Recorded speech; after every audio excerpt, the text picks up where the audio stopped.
नमस्कार, बाजार आज और कल में आप सभी का स्वागत है। मैं हूं स्वाति रायना। इस शो में हम आपको बताएंगे बाजार में आज कैसा रहा एक्शन, साथ ही कल शेयरों में कहां है कमाई के शानदार मौके। साथ ही हम आपको ये भी बता दें कि पसंदीदा शो में हम आपको कल के ट्रिगर्स तो बताएंगे ही, और साथ ही साथ हम उन शेयरों पर आपके सवालों के जवाब भी देंगे जिनमें अगले दिन एक्शन देखने को मिल सकता है। आप भी हमें अपने सवाल भेजे जरूर, व्हाट्सएप करें 9582226666 हमारा व्हाट्सएप नंबर है। इसके अलावा आप सोशल मीडिया प्लेटफॉर्म्स का इस्तेमाल कर सकते हैं। फेसबुक पर @ZBusiness ऑनलाइन और ट्विटर पर @ZBusiness पर आप हमें सवाल भेजें। हैशटैग बाजार आज और कल जरूर लिखिए। और मेरे साथ आपकी कल की तैयारी कराने के लिए जी बिजनेस के मैनेजिंग एडिटर शो में शामिल होंगे। साथ ही एक और खास मेहमान है, उनका परिचय करा दे। मार्केट एक्सपर्ट सुदीप बंदोपाध्याय हमारे साथ है। सुदीप सर, बहुत स्वागत करते हैं शो में आपका। और जी बिजनेस के तमाम रिसर्च एनालिस्ट हमारे साथ हैं। बाजार का हाल बताएंगे अरमान नाहर, कल के ट्रिगर्स हमें बताएंगे कुशल गुप्ता। लेकिन उससे पहले जरा आज के बाजार पर एक नजर डाल लेते हैं। तो हमने देखा कि आज एक बार फिर से बाजार पर रही मुनाफा वसूली हावी। निफ्टी 162 अंक टूटकर 17,000 के पार बंद हुआ। वहीं सेंसेक्स 537 अंक लुढ़ककर 56,800 के पार जाकर क्लोज हुआ। बैंक निफ्टी की बात करते हैं, यहां पर भी गिरावट ही देखने को मिली है। बैंक निफ्टी 376 पॉइंट टूटकर 36,000 के पार बंद हुआ है।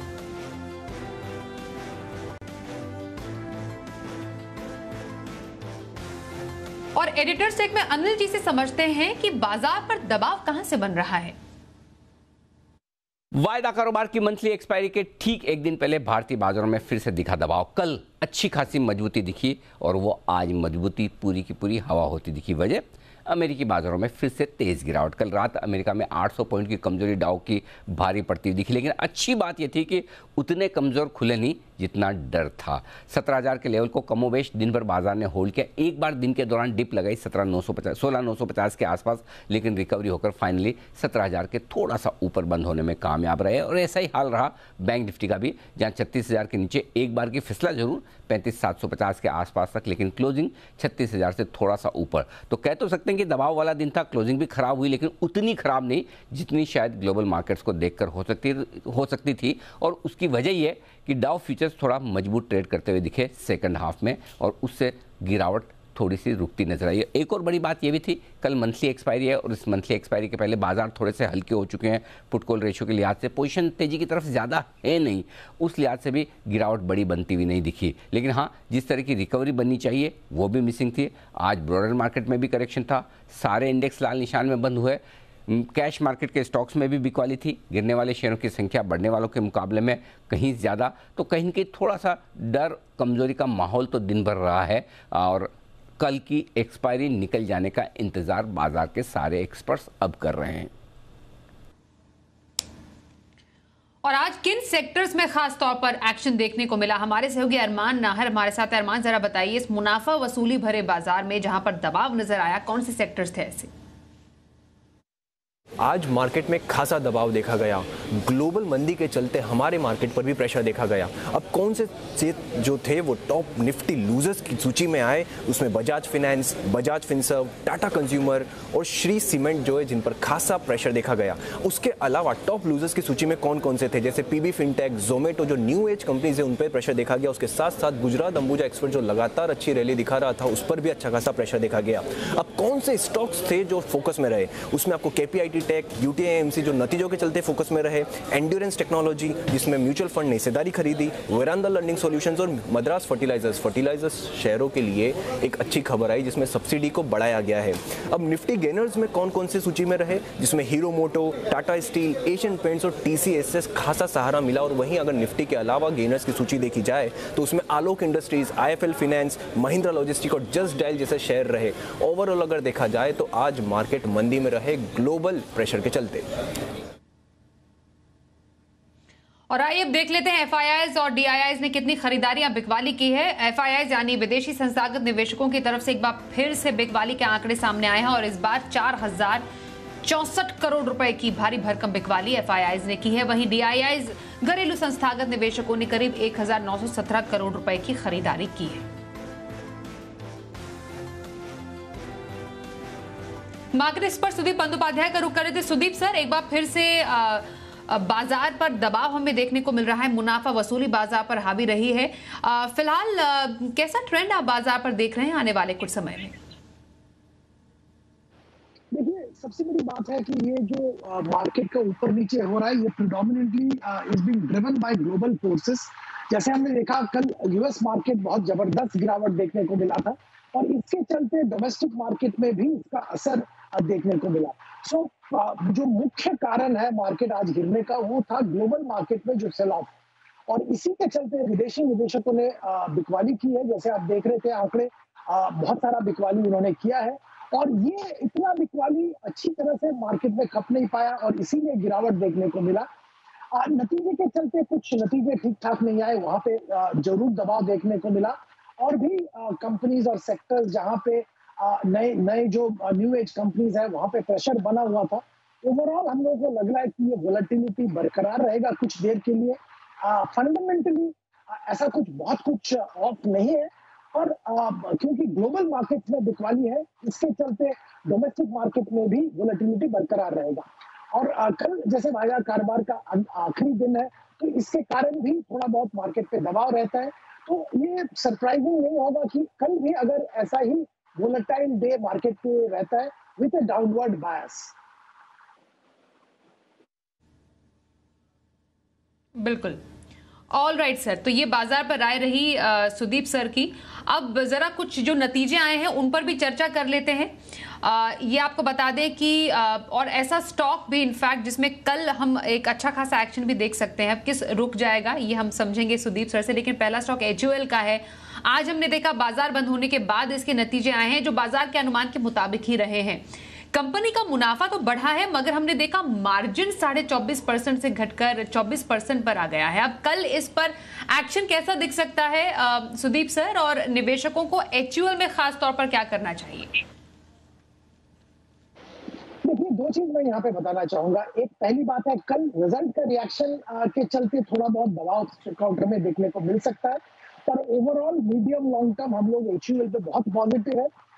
खास बात यह है कि सबको मालूम है कि कॉस्ट प्रेशर था पिछले क्वार्टर्स में और करंट क्वार्टर जो चल रहा है उसमें भी कॉस्ट प्रेशर सिग्निफिकेंट है और ये कॉस्ट प्रेशर हैंडल करने के लिए इन्होंने प्राइस इंक्रीज लिया है और इसके साथ साथ पैक साइज में भी बदलाव लाए हैं, जिसके चलते मार्जिन कुछ हद तक प्रोटेक्ट कर पाए, पर पूरा उसका असर अभी मार्केट में पास ऑन नहीं किया। इसके चलते मार्जिन पे दबाव है।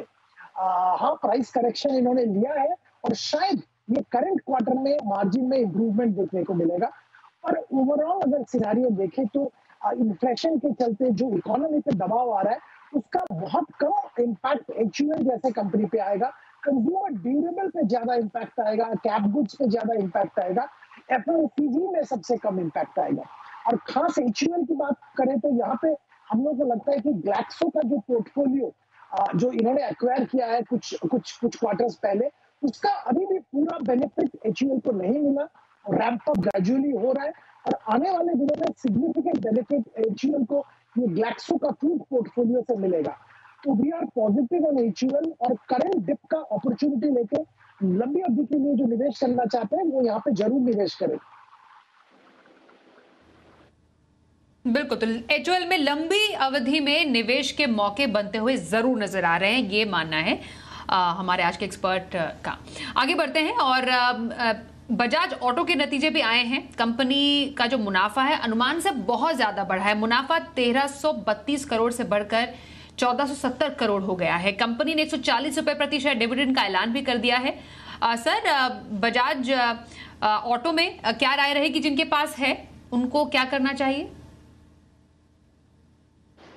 देखिए, ऑटोमोबाइल ओवरऑल सेक्टर और दोनों टू व्हीलर और फोर व्हीलर में हम थोड़ा सतर्क हैं। बहुत सारे जो जो जो जो जो एनवायरमेंटली बहुत सारा चीज हो रहा है। सबसे बड़ी बात तो मैं यहाँ पे कहूंगा कि कोरोना से पहले से ही ऑटोमोबाइल की डिमांड कम था, इंडियन इकोनॉमी पे प्रेशर था, वो स्थिति अभी भी बरकरार है। और जैसे हम देख रहे हैं कि इन्फ्लेशन वगैरह का असर आम आदमी पे भी आ रहा है, तो ऑटो में प्रेशर रहेगा, टू व्हीलर में भी प्रेशर रहेगा। रूरल कंजम्पशन भी कम हुआ है, उसका भी असर टू व्हीलर पे आता है। दूसरी बात यहाँ पे कहूंगा कि EV जो इलेक्ट्रिक व्हीकल और इलेक्ट्रिक टू व्हीलर का बात हो रहा है, वो भी एक गेम चेंजिंग इवेंट बन सकता है। तीसरी बात बजाज ऑटो का खास ये है कि यहाँ का इनका एक्सपोर्ट मार्केट में अच्छा पकड़ है और इसके कारण कुछ हद तक ये जो इम्पैक्ट है इससे इंसुलेटेड है। और ओवरऑल टू व्हीलर क्षेत्र में सतर्क रहने की हमारी सलाह रहा है कुछ देर से। पर्टिकुलरली अगर किसी को टू व्हीलर सेक्टर में ही पार्टिसिपेट करना है तो बजाज ऑटो अच्छा बेट है, बजाज ऑटो में ही निवेश करें, हीरो और टीवीएस से दूर रहे। और अगर आप इस सेक्टर में इतना मतलब एक्साइटेड नहीं है टू व्हीलर पे, तो अगर आपको ऑटोमोबाइल सेक्टर में रहना है तो ऑटो एंसिलरी के जरिए आप इसमें निवेश करिए।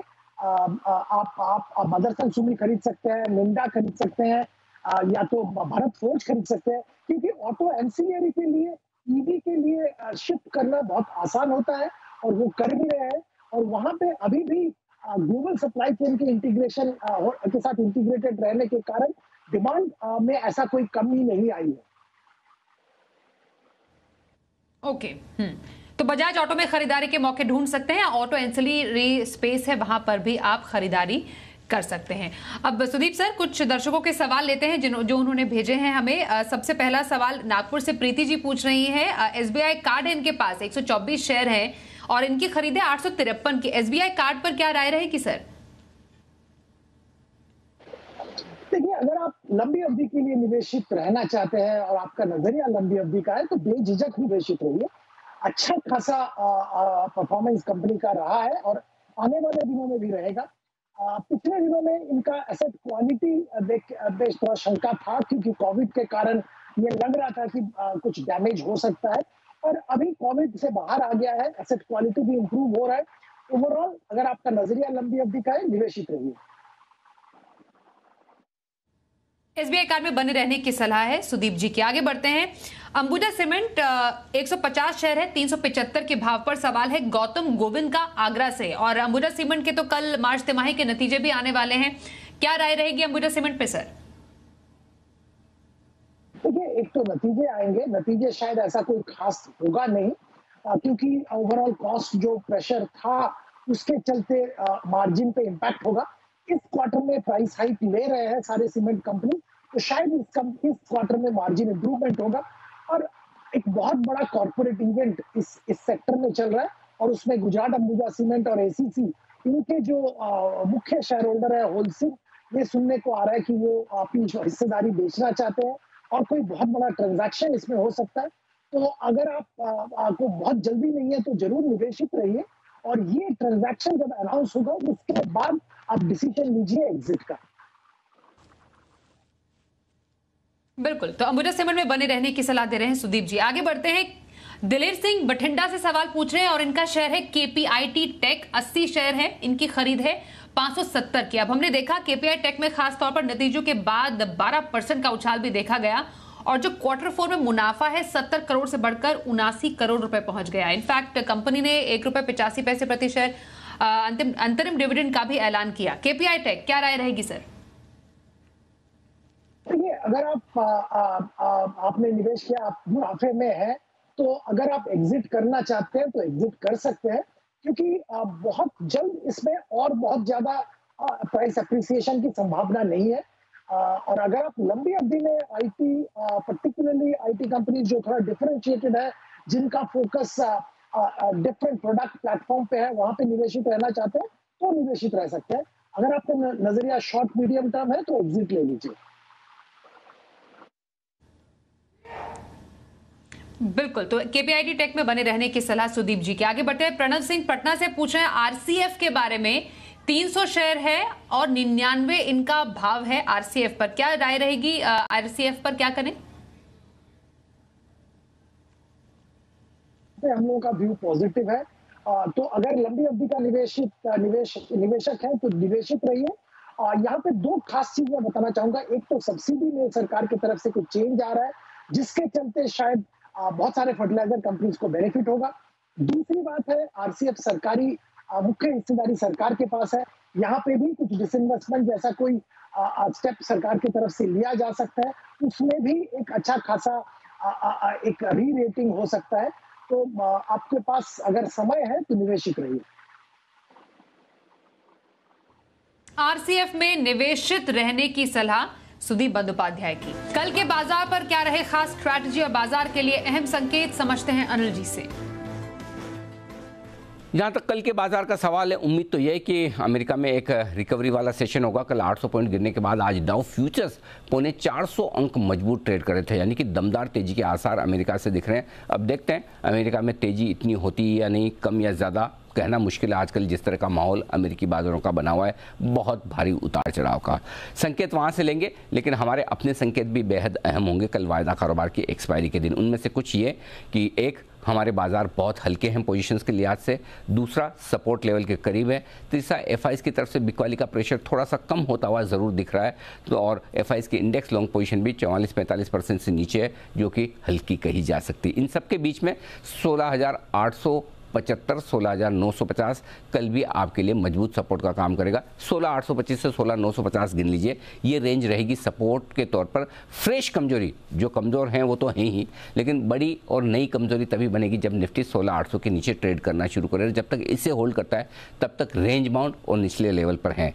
ऊपरी स्तरों पर 17,150, 17,200 तक जाने की एक बार कोशिश हो सकती है, और इसके पार निकल कर टिके तो ही बड़ी मजबूती बनेगी। बैंक निफ्टी का जहाँ तक सवाल है, 35,525, 35,725 ये सपोर्ट रेंज रहेगी कल के लिए, और ऊपरी स्तरों पर 36,300 से 36,500 की रेंज है जहां पर आपको दिखेगी बैंक निफ्टी में रुकावट। तो रेंज बाउंड से ट्रेड दिख रहे हैं। अब कल की एक्सपायरी और ग्लोबल मार्केट की वॉलेटिलिटी के चलते कुछ बड़ा एक्शन हो जाए तो वो देखना होगा।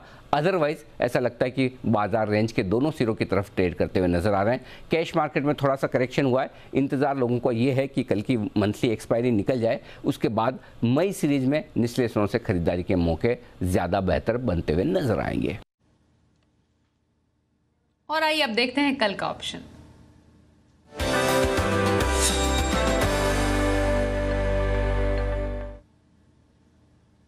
एसएमसी ग्लोबल के डेरिवेटिव हेड नितिन मुरारका हमारे साथ है। नितिन जी, बहुत स्वागत करते हैं शो में। कल ऑप्शन के जरिए कहां पर मौके बनेंगे सर?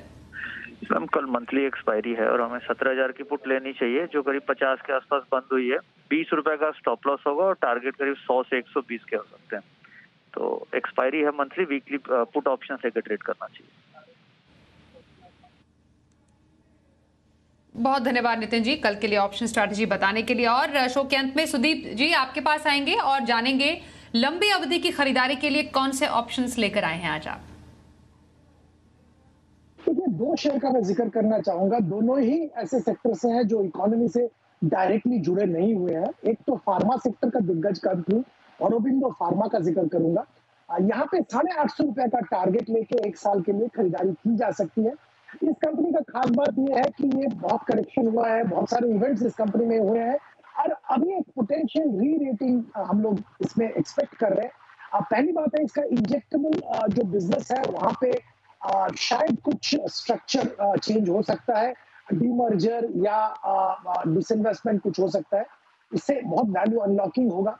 दूसरी बात है, इनका जो बायोसिमिलर ड्रग का बिजनेस है यूएस और यूरोप में वो रैंप अप हो रहा है। तीसरी बात है, डोमेस्टिक फॉर्मुलेशन बिजनेस जहां पे इन्होंने एक कंपनी रिसेंटली एक्वायर किया है, वो रैंप अप हो रहा है। और जैसे हम लोग पहले भी बात कर चुके हैं कि डोमेस्टिक फार्मा में बहुत अच्छा ट्रैक्शन है, वहां पे खास कुछ दिक्कतें नहीं है जो कि यूएस फार्मा में है। चौथी बात यहाँ पे ये है कि commercialisation of fermentation based API जो कि पीएलआई स्कीम में आता है, वो इस कंपनी का होगा। इनको अप्रूवल मिला है, तो उसके साथ अगेन एक बहुत अच्छा पोटेंशियल इस कंपनी के सामने आएगा। बहुत कैश रिच कंपनी है, आने वाले दिनों में एक्विजिशन हो सकता है। ओवरऑल एक री रेटिंग का एक परफेक्ट कैंडिडेट है, तो यहाँ पे खरीदारी करिए 1 साल के लिए। दूसरा कंपनी जिसका मैं जिक्र करूंगा वो भी थोड़ा इकोनॉमी से हटके है, टेक्नोलॉजी में बहुत सारे कंपनीज हैं और कुछ व्यूज चल रहे हैं कि टेक्नोलॉजी में शायद अच्छा खासा एप्रिसिएशन नहीं मिलेगा। और एक कंपनी का जिक्र मैं करूंगा जो कि आपके दर्शकों को पहले भी बता चुका हूँ, HCL टेक। यहाँ पे 1400 रुपया का टारगेट 1 साल के लिए रख के खरीदारी कीजिए। इसका इस क्वार्टर, जो पिछले क्वार्टर का जो नतीजा आया है वो अच्छा नहीं था। इसका मुख्य कारण है सीजनैलिटी, प्लेटफॉर्म और जो इनके जो प्रोडक्ट और प्लेटफॉर्म बिजनेस है वो इस सीजन में अच्छा नहीं होता है, तो वहां पे दबाव था, इसके कारण ओवरऑल बिजनेस में दबाव था। और खास बात यह है कि इनका जो करीबन आईटी सर्विसेज जहां पे करीबन टोटल रेवेन्यू का 73% आता है, वो industry leading growth 5.2% quarter on quarter grow किया है, जो कि बहुत अच्छा एक इंडिकेशन है कि आने वाले दिनों में भी ये मोमेंटम बाजार शायद मेंटेन करेगा। जो डील पाइपलाइन है उसके हिसाब से FY23 बहुत अच्छा दिख रहा है और जो इनका आईटी सर्विसेज का ग्रोथ है वो बहुत अच्छा है। इसके कारण ओवरऑल रेवेन्यू मिक्स में आईटी सर्विसेज का हिस्सा बहुत अच्छा हो जाएगा, जहां पे इंडस्ट्री लीडिंग ग्रोथ दिखा रहा है। बैलेंस शीट में कैश है, डिविडेंड अच्छा मिलता है और अगर पीयर कंपैरिजन करें बाकी आईटी कंपनी जो दिग्गज है उनके कंपैरिजन में अच्छा खासा वैल्यूएशन पे अभी भी काम कर रहा है। तो यहाँ पे खरीदारी करिए, 1 साल के लिए 1400 रुपए का टारगेट है। बहुत धन्यवाद करेंगे सर, आप हमारे साथ आज शो में शामिल हुए। यहाँ